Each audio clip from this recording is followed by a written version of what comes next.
Welcome to Channel AMAC, your insight to the Australian visa system.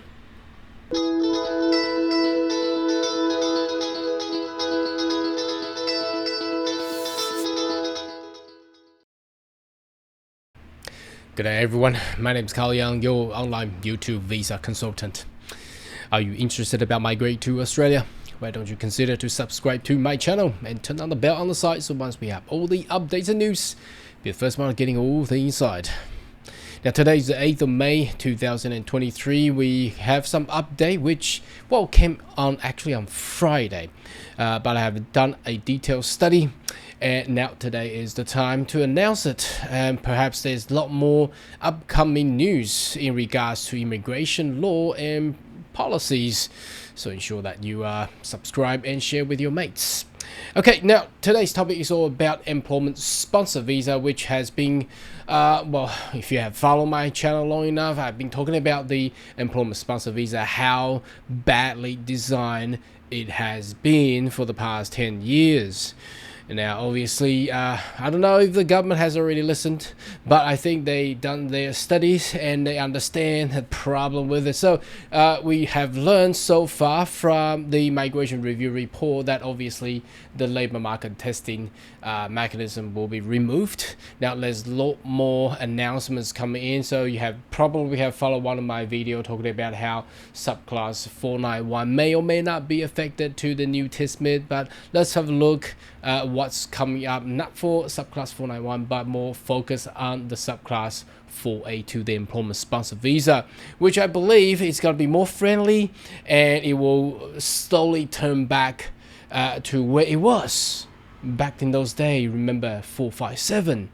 So obviously employment sponsor visa will be widely used, as I can foresee in the short coming future, by the industry bodies, and I believe that's fruitful and that's very healthy for the immigration system and for the economy for Australia anyway. So let's go into now this page, now published by the Honourable Andrew Giles MP, the Minister for Immigration himself, and this is back on 24th of April, announced together with the Minister of Home Affairs Claire O'Neill in regards to the test limit to be raised to 70,000 by July. So we all know that already, but they also talked about this.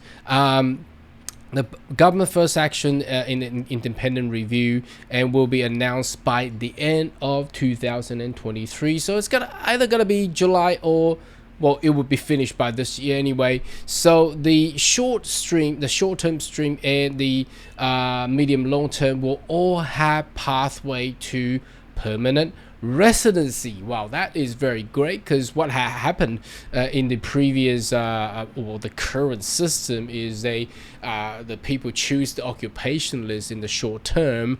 Obviously they don't have pathway to permanent residency, so it's kind of unfair.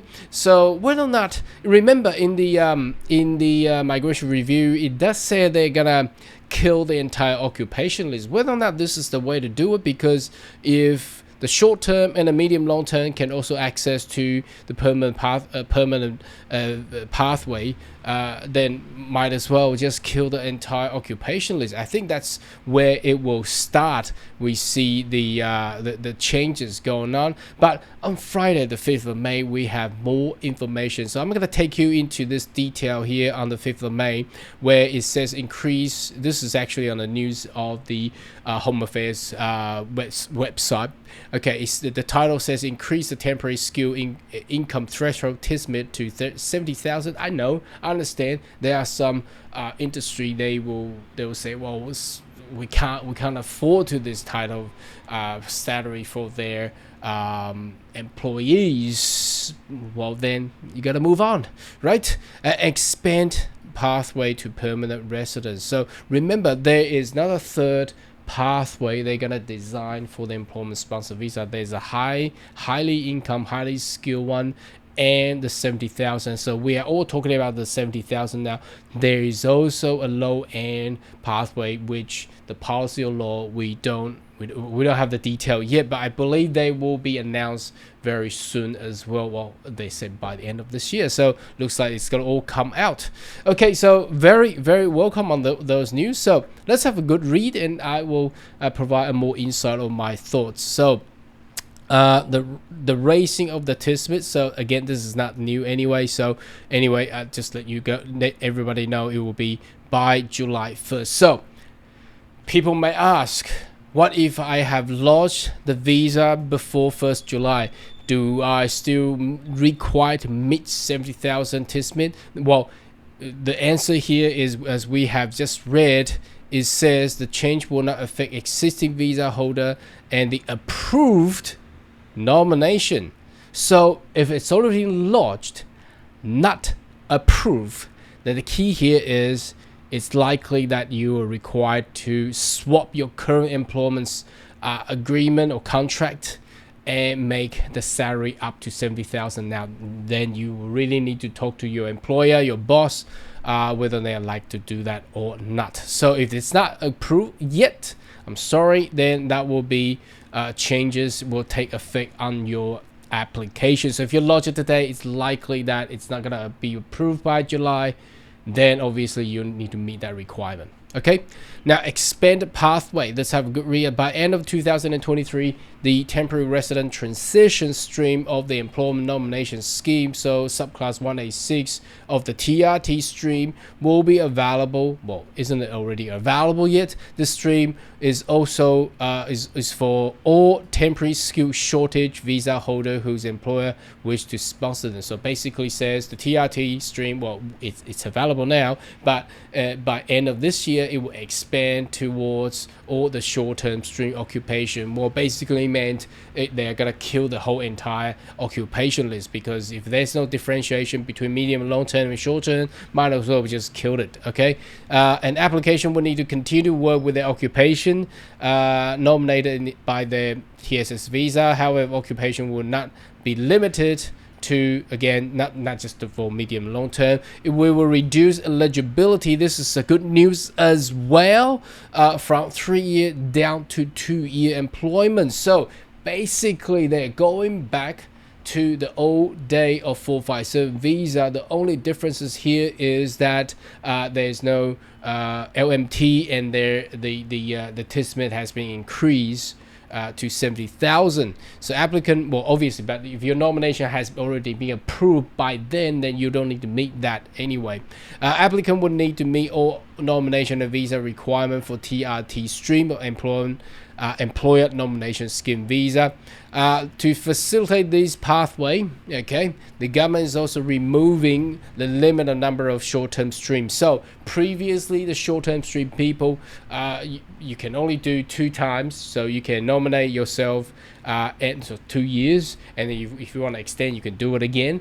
But after the first time of renewal, the second or third time you want to do it, you need to go offshore. So I don't know how the former government designed that. It doesn't make any sense, doesn't it? But anyway, you don't need to do that anymore. You can renew it onshore. You don't need to leave Australia. This is an interim measure to assist those currently onshore. So the change is in line with government commitment of Job and Skills Summit in September 2022. Expand the pathway to permanent residency of temporary skills sponsored worker. The change will provide more equitable access to permanent residence. This will provide more certainty to TSS visa holder, which is great. It's exactly aligned with what the current government is looking for. They're paving the pathway for people to know that if I come to Australia to work, but by the way, that's the end of the information here. If I come to Australia being employed by an Australian employer,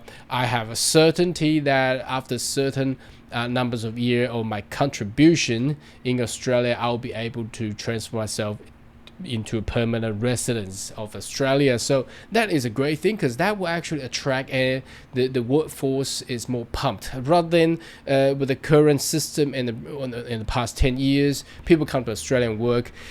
they're in that yo-yo situation and they don't know if they can change their employer, and there is a lot of unfair and unjust information going on, a lot of appeal and refusals going on in the past 10 years. So anyway, I believe that will all be sorted out. I think this new proposal for the employment sponsor visa is much more friendly, and now once the law is implemented, I'll love to promote it because it's more equitable, it's fair, and it's just.